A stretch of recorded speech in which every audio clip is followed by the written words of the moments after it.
नमस्कार, बहुत स्वागत है आप सभी का टोटल टीवी में और मैं हूं आपके साथ जया पाल। हमारे खास कार्यक्रम में आप सभी का बहुत स्वागत है। अब हरियाणा में ट्रिपल इंजन की सरकार बन गई है और बता दें कि प्रदेश के निकाय चुनाव में भी बीजेपी ने बम्पर जीत हासिल करके अपनी प्रतिद्वंदी पार्टी कांग्रेस को चारों खाने चित कर दिया। अब बीजेपी की शानदार जीत ने पार्टी की लोकप्रियता और स्वीकार्यता को और चार चांद लगा दिए हैं। कांग्रेस की इतनी दुर्गति होगी ये कल्पना से परे था।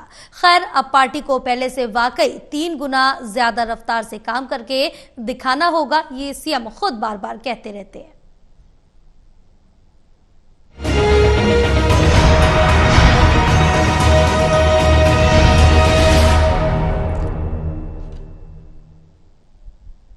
तो आज बीजेपी ने हरियाणा में निगम चुनावों में बम्पर जीत हासिल की है। जगह जगह जश्न मनाया जा रहा है। बीजेपी कार्यकर्ताओं में एक अलग उत्साह देखने को मिल रहा है। इसी पर आज चर्चा करेंगे क्या कुछ हार की वजहें रही हैं, बीजेपी ने जिस तरह से बाजी मारी है। हमारे साथ पूरा पैनल जुड़ा हुआ है। खास मेहमानों का वीरेंद्र सोनी जी वरिष्ठ पत्रकार है, हमारे साथ जुड़े हुए हैं। देवेंद्र कथुरिया हमारे साथ जुड़े हुए हैं, associate editor doctor Mahesh Kumar हमारे साथ जुड़े हुए हैं। आप तीनों का टोटल टीवी में बहुत स्वागत है। इसी पर आज हम चर्चा करेंगे, लेकिन उससे पहले दिखाएंगे एक रिपोर्ट।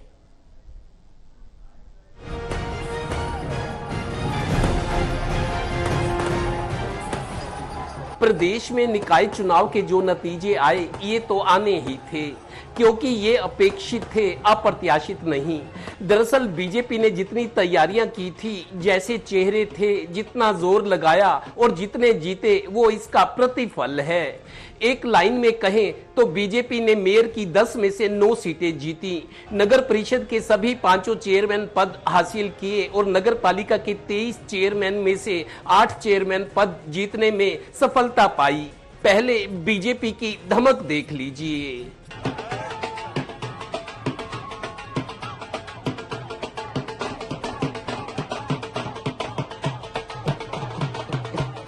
आज जो परिणाम, जो मुहर हरियाणा के लोगों ने ये ट्रिपल इंजन सरकार के कार्यों के ऊपर लगाई है,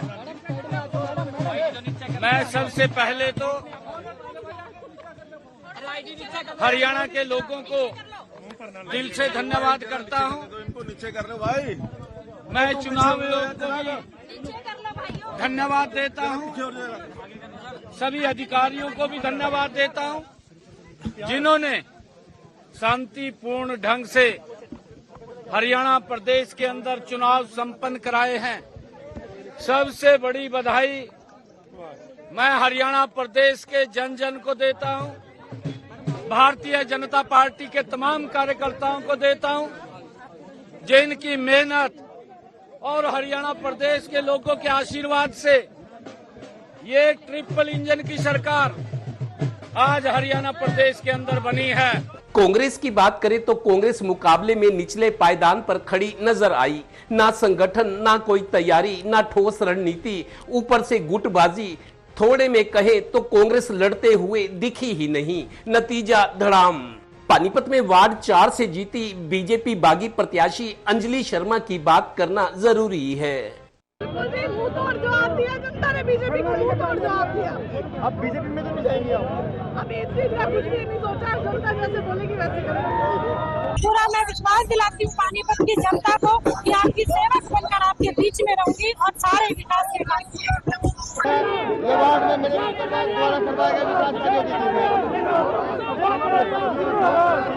मुझे पूरी उम्मीद थी कि हम 7,500 वोट जगह नहीं 7,000। पानीपत नगर निगम के पिछले चुनाव में 26 सीटों में से बीजेपी ने पार्षद पद की 22 सीटें जीती थी। इस बार 23 जीती हैं। मेयर पिछले चुनाव के मुकाबले इस बार अच्छे मार्जिन से जीती हैं। पानीपत में 4,11,038 वोट में से 2,16,210 वोट पोल हुई। मेयर प्रत्याशी कोमल सैनी को 1,62,075 वोट मिली, जबकि प्रतिद्वंदी कांग्रेस प्रत्याशी सविता गर्ग को 38,905 वोट मिले। आम आदमी पार्टी के प्रत्याशी प्रीतपाल खेड़ा को 4,864 वोट मिले। उनसे ज्यादा तो केवल सिंह उर्फ बोना को 7,295 वोट मिले। नोटा को 3,071 वोट। कुल मिलाकर कम मतदान प्रतिशत के बावजूद लोगों ने बीजेपी को एक और मौका दिया है। पानीपत में इस बार भी फील गुड नहीं हुआ तो फिर तो बस क्या कहें, वो राम जाने, अभी नहीं तो फिर कब। सहयोगी श्रीनिवास और डिम्पी मल्होत्रा के साथ Virender Kathuria, total news, Panipat bureau. चले चर्चा की शुरुआत करेंगे। बम्पर जीत एक बार फिर से बीजेपी के खाते में गई है, काफी जश्न का माहौल देखने को मिल रहा। देवेंद्र, क्योंकि जिस तरह से देखे कि बीजेपी की जो मेहनत थी वो सभी ने देखी, जमीनी स्तर पर जो जोर लगाया गया उसका नतीजा बीजेपी को मिल गया। बहरहाल पानीपत में करीब 1.25 साल के बाद शहर को नई सरकार मिली है और पानीपत में भी कमल खिल गया। 26 में से 23 वार्ड बीजेपी ने जीते। पूरी तैयारी, जितनी तैयारी होती है, पुख्ता तैयारी, वो तैयारी जिसकी तारीफ की जाए वो बीजेपी ने की। कई स्तर की बड़े नेता लगे रहे, लगातार मीटिंगें, जिला स्तर के लोग, पन्ना प्रमुख सम्मेलन। मेरे को याद है 2019 में, जब 2019 के चुनाव में लोकसभा जब हारी थी कांग्रेस, दूसरी बार प्रधानमंत्री नरेंद्र मोदी बने थे, तो कांग्रेस को समझने में 1.5 महीना लग गया था ये पन्ना प्रमुख होते क्या है जी। मतलब नए से नए प्रयोग करना, नए नए तरीके आजमाना, ये बीजेपी से कोई सीखे। अभी भी पन्ना प्रमुख सम्मेलन, मुख्यमंत्री आए थे पानीपत में, प्रचार खत्म होने से एक दिन पहले पन्ना प्रमुखों का सम्मेलन लेके गए और उनको बताया कि जिस शानदार तरीके से आपने लोकसभा विधानसभा चुनाव जीते हैं, अब भी ये निकाय चुनाव भी वैसे ही लेने हैं, उसी जोश के साथ, उसी जज्बे के साथ, और नतीजा आपके सामने है। कई स्तर पे तैयारियां, बड़े नेता, मुख्यमंत्री, केंद्रीय मंत्री, पूरी कोर कमेटी अपने लेवल पे मीटिंगें चलती रही, जाने कहां, जिला स्तर की कमेटियों को मीटिंगें, उनको भी इन्वॉल्व किया, उनकी अलग कमेटियां, कई स्तर पे तैयारियां थी। एक रिपोर्ट बता रही है कि 5 स्तर पे अलग अलग तैयारी थी, बूथ लेवल से लेकर ऊपर केंद्रीय मंत्री या कोर कमेटी तक।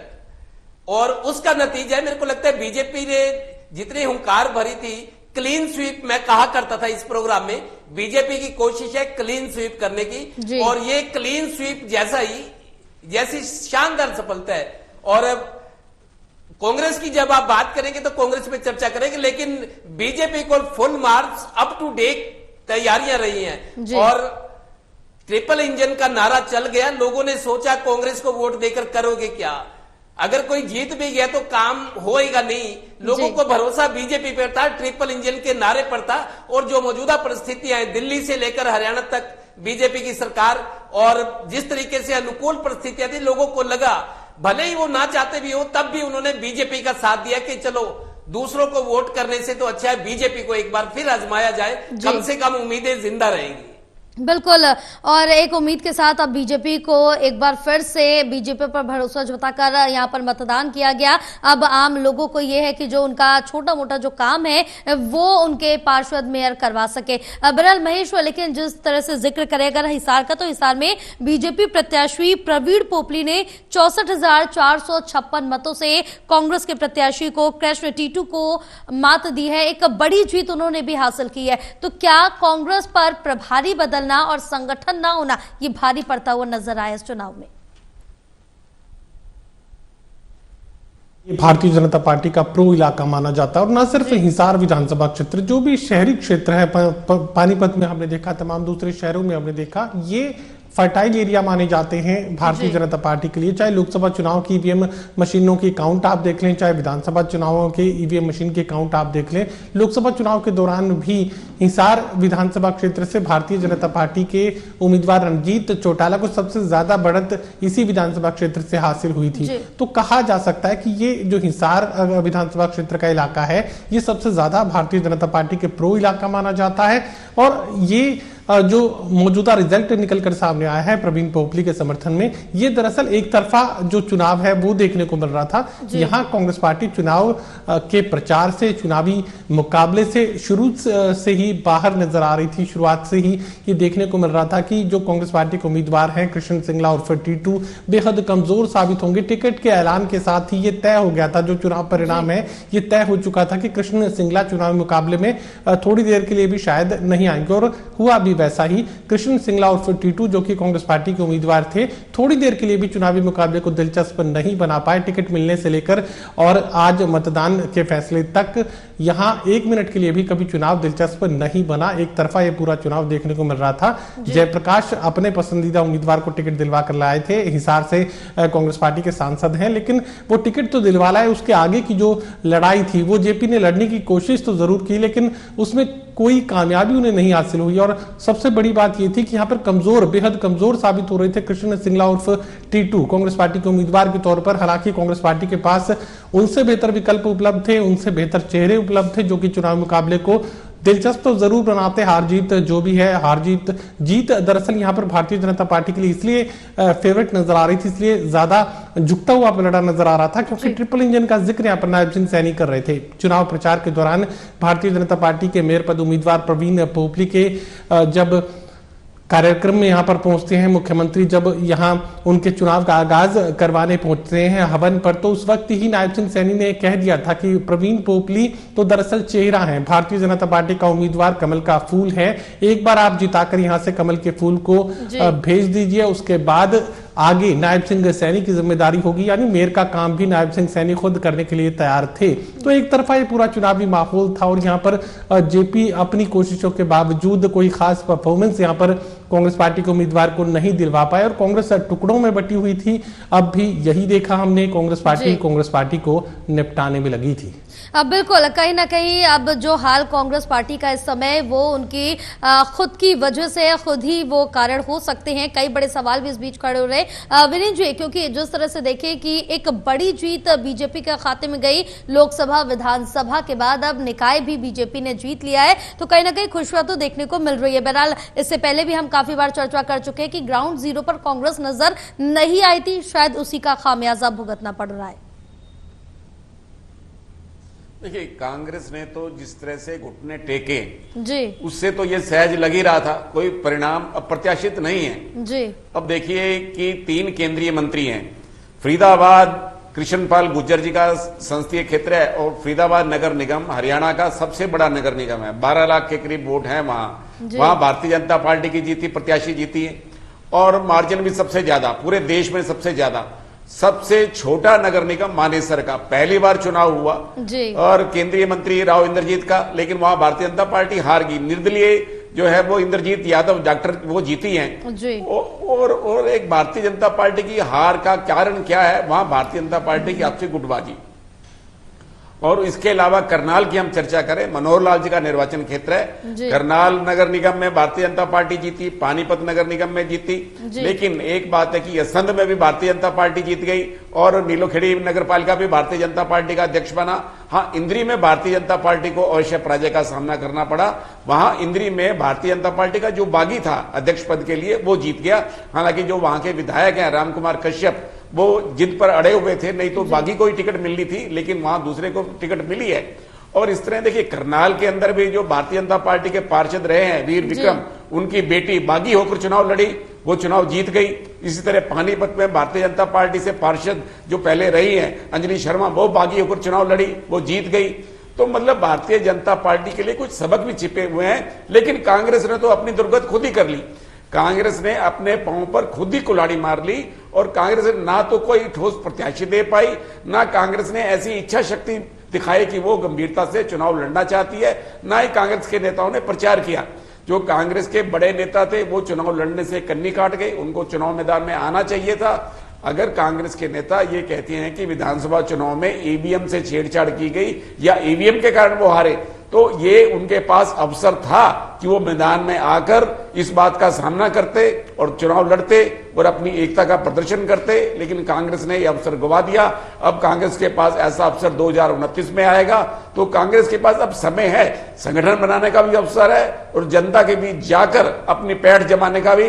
अब देखना है कि इन 5 वर्षों में कांग्रेस अपने आप को कितना तैयार कर पाती है। बिल्कुल, क्योंकि अब 5 साल के लिए तो विधानसभा से भी कांग्रेस नहीं है, निकाय चुनावों में भी कांग्रेस नहीं है। देवेंद्र, अब क्योंकि अब धीरे धीरे जिस तरह से देख रहे हैं हरियाणा में जो कांग्रेस का पतन है वो साफ तौर से देखने को मिल रहा है, अब कांग्रेस के आगे की क्या कुछ रणनीति रहेगी? क्या इससे कांग्रेस को सबक मिलेगा? कोई रणनीति के तहत आगे कार्य करेगी? अब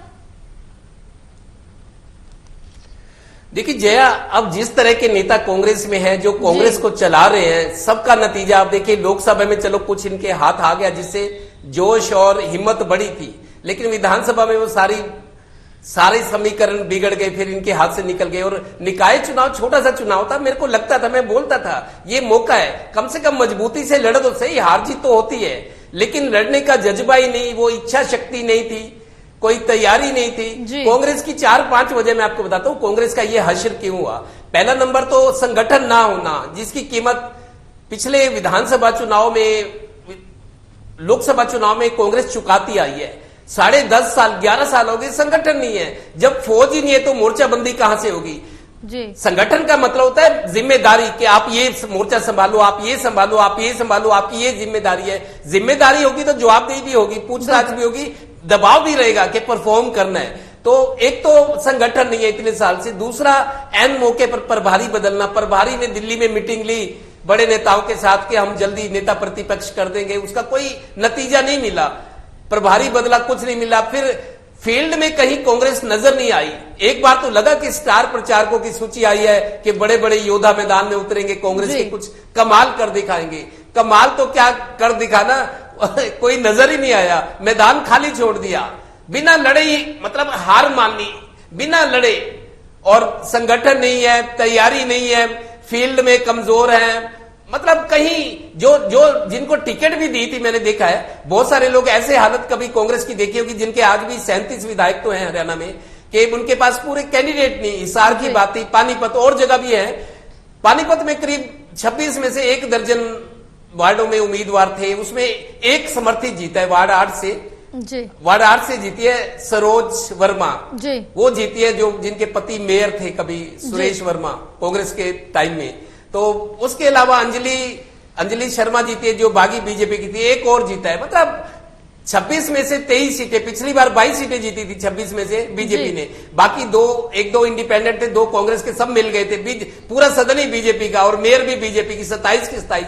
अब फिर 26 में से 23 जीते हैं। मेरे को लगता है जो 2 इंडिपेंडेंट है, शायद लगता है कि करेंगे क्या, उनकी कौन सुनेगा, कौन मानेगा, कितनी हिम्मत होगी वो विरोध करेंगे। तो मेरे को लगता है उनका भी एक तरह से संभावना पूरी है। अंजलि शर्मा भी आज कह रही थी, उनसे सवाल किया गया कि आपने बीजेपी के बागी के तौर पर चुनाव लड़ा और अब जीता है, क्या बीजेपी में जाएंगी? उन्होंने कहा कि मैं इतना जरूर कहा कि बीजेपी को मेरे वार्ड के लोगों ने सबक सिखाया है, लेकिन देखेंगे आगे वक्त में क्या होगा। मतलब अभी भी सब कुछ बीजेपी के हवाले रहेगा, मेरे को लग रहा है। तीसरी बार सदन में बीजेपी की सरकार है, लोग उम्मीद कर रहे हैं, हम भी कह रहे हैं कि सरकार ने जो कहा है, सरकार ने कहा है, मुख्यमंत्री ने कहा है 3 गुना रफ्तार से काम होगा। अब यही टाइम है। देखिए ये राजनीति हमारे देश की ऐसी है, बहुत शॉर्ट मेमोरी होती है। लोग इंतजार करते हैं साल, 1.25 साल, 1.5 साल तक। अगर लगा कि कुछ हो रहा है, पहले से बढ़िया हो रहा है, पहले से तेजी से हो रहा है, साफ सुथरा हो रहा है, पारदर्शिता है, जवाबदेही है, स्थितियां सुधरी हुई हैं, अगर 1-1.5 साल में लगा तो लोगों को उम्मीद रहेगी, वरना मोह भंग होते देर नहीं लगती। वो अब कांग्रेस पे है, क्योंकि कांग्रेस अकेली ऐसी पार्टी है जो बीजेपी का मुकाबला कर सकती है मौजूदा परिस्थितियों में। लेकिन कांग्रेस एक तरह से धराशायी है, हिम्मत नहीं है, उठ खड़ा होने की हिम्मत नहीं है। पहले खड़ा होना पड़ता है, फिर जोश भरना पड़ता है, फिर दौड़ना होता है। बिल्कुल, क्योंकि कांग्रेस खुद ही कहीं ना कहीं अंतर्कलह की स्थिति से जूझ रही है अपनी पार्टी के अंदर, उससे ही नहीं उभर पा रही है, तो बाहर किस तरह से जो उनके धुरंधर है उनसे सामना करेगी। बहरहाल महेश, अगर यहाँ पर इस चीज का जिक्र करें कि पूर्व मुख्यमंत्री भूपेंद्र हुड्डा की तरफ से एक बयान सामने आया, उनकी तरफ से साफ कहना है कि हमें हार से फर्क नहीं पड़ता है, क्योंकि जिन जगहों पर चुनाव हुए वहां कांग्रेस पहले से ही मजबूत नहीं थे। अगर हम कोई मेयर सीट हार गए हैं तो ये झटका लग सकता है, क्योंकि वो पहले से ही अपने आप को कमजोर और हारे हुए मान चुके हैं। देखिए, मुझे लगता है कि इससे निराशा का कोई बयान भूपेंद्र सिंह हुड्डा नहीं दे सकते। उन्हें फर्क पड़ना चाहिए था, उन्हें एक सीट पर फर्क पड़ना चाहिए था। भारतीय जनता पार्टी जिस तरीके से एक पार्षद को अपने खाते में डालने की कोशिश कर रही थी, वो अगर भारतीय जनता पार्टी सत्ताधारी दल है, अगर खुद को सिर्फ मेयर तक सीमित कर लेता, पार्षदों पर उतरने की जरूरत भारतीय जनता पार्टी को नहीं थी। लेकिन हर गली कूचे में, हर मोहल्ले में, हर बूथ पर, हर वार्ड में अपने आप को मजबूत करने के लिए भारतीय जनता पार्टी ने ये कवायद की। और मैं लगातार ये जिक्र जिक्र कर रहा था कि एक तरफा ये चुनाव है और भारतीय जनता पार्टी की आंधी यहां पर देखने को मिल रही है। बावजूद इसके नायब सिंह सैनी भी पूरी मेहनत कर रहे थे और मोहनलाल बडोली भी क्यों कर रहे थे, इसी वजह से कि हर एक गली तक, हर बूथ तक, हर आखिरी वोटर तक पहुंचने की कोशिश भारतीय जनता पार्टी की तरफ से की गई। अब अगर भूपेंद्र सिंह हुड्डा भी ये समझते हैं कि उन्हें कोई फर्क नहीं पड़ता है, तो मुझे लगता है कि इससे ज्यादा निराशावादी कोई बयान नहीं हो सकता है। उन्हें फर्क पड़ना चाहिए था। एक एक पार्षद उनका जो हारा, उस पार्षद की हार से भूपेंद्र सिंह हुड्डा को फर्क पड़ना चाहिए था। लेकिन अगर 10 मेयर की सीटों में से, यानी 10 महानगरों में से अगर एक भी कांग्रेस पार्टी के खाते में नहीं आती है, एक निर्दलीय के पास चली जाती है और 9 भारतीय जनता पार्टी के खाते में चली जाती है और उसमें भी सवा लाख वोटों से अगर उम्मीदवारों की, भारतीय जनता पार्टी के उम्मीदवारों की जीत हो रही है, तो मुझे लगता है कि भूपेंद्र सिंह हुड्डा को बहुत बड़ा फर्क पड़ना चाहिए था। ये जो बयान है पूरी तरह निराशावादी बयान में से मानता हूं और मैं ये भी कह सकता हूं कि यह बयान सही मायनों में तो राजनीतिक बयान भी नहीं है। राजनीति में हर वोट से फर्क पड़ता है, हर हार से फर्क पड़ता है और ये कोशिश यहां कांग्रेस पार्टी को करनी चाहिए थी कि कहीं से तो शुरुआत करते। गिरे हैं, जमीन दोज हुए हैं, लेकिन जमीन दोज मिट्टी से को हटाकर बाहर निकलने की कोशिश तो करते, अपनी पार्टी को अंकुरित करने की कोशिश एक बार फिर से भूपेंद्र सिंह हुड्डा कर सकते थे। उनमें दम है, उनमें मादा है, उनके पास अब आज भी कम या ज्यादा जनाधार जो सबसे बड़ा अगर कांग्रेस पार्टी के किसी एक नेता के पास है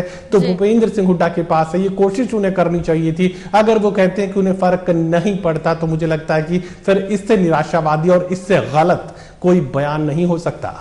बिल्कुल, क्योंकि उनकी तरफ से तो साफ ये कह दिया गया था कि जब मैं मुख्यमंत्री था उस समय भी नहीं गया था और अब भी नहीं गया हूं, मुझे नहीं लगता है कि मुझे जाना चाहिए था। तो कहीं ना कहीं वो अपने पैरों पे खुद ही कुल्हाड़ी मार बैठे हैं। बहरहाल वीरेंद्र जी, जिस तरह से भूपेंद्र हुड्डा का ये भी बयान सामने आया कि जिस तरह से हार हुई है पार्टी की, इससे पार्टी को सबक मिलेगा और आगे की रणनीति पर पार्टी काम करेगी। आने वाले चुनावों में बेहतर प्रदर्शन की कोशिश की जाएगी, ये भूपेंद्र हुड्डा ने कहा है। और एक इससे बढ़कर वहां पर जो भूपेंद्र हुड्डा का गढ़ था, वहां पर भी कांग्रेस हार गई है। देखिए, सोनीपत के अंदर पिछली बार कांग्रेस जीती थी, लेकिन मैदान मेयर बने थे कांग्रेस के टिकट पर जी। और देखिए, ये बात है कि रोहतक के अंदर मेयर भारतीय जनता पार्टी का था, लेकिन वहां से जो विधायक हैं, वहां से बीबी बत्रा विधायक है कांग्रेस के, विनेश फोगाट जो कांग्रेस की विधायक हैं, वहां से नगर पालिका अध्यक्ष भारतीय जनता पार्टी की जीती है। देखिए, भूपेंद्र सिंह हुड्डा का बयान अपने ढंग का है। भाई, अगर आपको ऐसा लग रहा था तो आपने निगम चुनाव पार्टी चिन्ह पर लड़ने की पैरवी क्यों की? अगर आपने प्रचार ही नहीं करना था, अगर आपने तन्मयता से चुनाव नहीं लड़ना था, तो भारतीय जनता पार्टी के लिए खुला मैदान छोड़ देते। तो आप सिंबल पर चुनाव नहीं लड़ते, भाईचारे का चुनाव बना रहता। कांग्रेस भारतीय जनता पार्टी का ऐसा होता ही नहीं। अब भाई कोई निर्दलीय लड़ता, अगर भारतीय जनता पार्टी से मुकाबला करना है तो कांग्रेस नहीं आती मैदान में। लेकिन हाँ, ये उनको बयान देना चाहिए था कि भारतीय जनता पार्टी नहीं जीती, सरकार जीती है। तो ये बात बयान समझ में आता कि वो ये कह सकता है भी सरकार चुनाव जीतती है, जितने भी चुनाव होते हैं, निकाय चुनाव होते हैं, वो सरकार जीतती रहती है। तो लोगों को लगता है कि जो विकास हो सकता है वो भारतीय जनता पार्टी या जो सत्तारूढ़ दल होता है उसके ही सरकार के समय ही हो सकता है। कांग्रेस विपक्ष में थी, तो ऐसे में कांग्रेस जो है कोई विशेष भूमिका नहीं निभा सकती। तो कुल मिला के ये देखा जाए कि कांग्रेस ने तो बिल्कुल समर्पण ही कर दिया था, पहले ही कर दिया। फिर सूची की, आप उम्मीदवारों की सूची तय करने में क्यों बैठे? अगर भाईचारे का चुनाव था तो आपको लग रहा था, तो उम्मीदवारों के चयन के लिए प्रक्रिया क्यों अपनाई गई, उस बैठक में शामिल क्यों हुए? तो ये सब बातें हैं। देखिए, कांग्रेस वैसे ही हतोत्साहित है। कांग्रेस के पास फिर आपने चुनाव घोषणा पत्र क्यों जारी किया? तो मतलब एक तरह से बात है कि कांग्रेस ने तो समर्पण किया हुआ था और भारतीय जनता पार्टी ने ये चुनाव पूरी गंभीरता के साथ लड़ा। और आपने कांग्रेस ने जो है अपने स्टार प्रचारक भी बनाए। भाई, जब आपने हर तरह की व्यवस्था कर रहे हैं, फिर आप मैदान में क्यों नहीं आए? बिल्कुल, अगर कांग्रेस ने स्टार प्रचारक बनाए थे तो वो मैदान में क्यों नहीं आए, सभाएं क्यों नहीं की? तो ये है कि देखिए, स्थानीय मुद्दे भी रहते हैं। कांग्रेस से हो चाहे भारतीय जनता पार्टी, जो भी अपने एक चुनाव की व्यूह रचना करती है, कांग्रेस उस पर विफल रही। भारतीय जनता पार्टी ने अपने जितने भी चुनाव की जिम्मेदारी थी या टिकट वितरण का था, वो विधायकों और सांसदों की इच्छा के अनुसार किया और चुनाव जिताने का जिम्मा भी उन्हीं पर डाल दिया, अपने विधायकों पर ही डाल दिया। और जो कि भारतीय जनता पार्टी के बागी जीते हैं, उनका विरोध भारतीय जनता पार्टी से नहीं है। उनकी टिकट कट गई, विधायकों के कारण टिकट कटी। पानीपत में टिकट कटी अंजलि शर्मा की, तो स्थानीय विधायक के कारण कटी। करनाल में वीर विक्रम की टिकट कटी, तो स्थानीय विधायक के कारण कटी, करनाल के विधायक के कारण। उनका पार्टी से विरोध नहीं था, उनका विरोध स्थानीय विधायक से था। तो ये तो चलता रहता है। देखो वो जो भी अगर होगा, उनको जाना तो अंततः भारतीय जनता पार्टी में है और चारा भी नहीं है। और यहाँ देखिए, यहाँ जो पार्षद होते हैं या मेयर होते हैं, उन पर दल बदल कानून लागू नहीं होता। वो किसी भी दल में जाने के लिए स्वतंत्र है, चाहे वो निर्दलीय जीते, किसी से जीते, उन पर ऊपर दल बदल कानून लागू नहीं है, कोई बाध्यता नहीं है। वो कभी भी भारतीय जनता पार्टी में जाएंगे, जाना उनकी मजबूरी भी है। अगर क्षेत्र में विकास कराना है, अपने इलाके में विकास कराना है, तो भारतीय जनता पार्टी की राह पकड़नी ही पड़ेगी। तो ऐसे में बिल्कुल अब देखना होगा, जो गढ़ है वो मजबूत बना रहेगा। बिल्कुल अब देखना होगा कि आगे बीजेपी किस तरह से जो दिए गए दावे वादे उनको पूर्ण करती। बहरहाल पूरी चर्चा के लिए आप सभी का बहुत शुक्रिया। बीजेपी ने एक बार फिर से निकाय चुनाव में बम्पर जीत हासिल करके अपनी जो प्रतिद्वंदी पार्टी है कांग्रेस को चारों खाने च्युत कर दिया। कांग्रेस के सामने कितनी बड़ी चुनौतियां होंगी और क्या अब कांग्रेस संगठन बना पाएगी, इस हार से क्या कांग्रेस सबक ले पाएगी, तो कई बड़े सवाल है कांग्रेस के सामने। बहरहाल रुकेंगे एक छोटे से ब्रेक के लिए, ब्रेक के बाद जल्द होंगे हाजिर।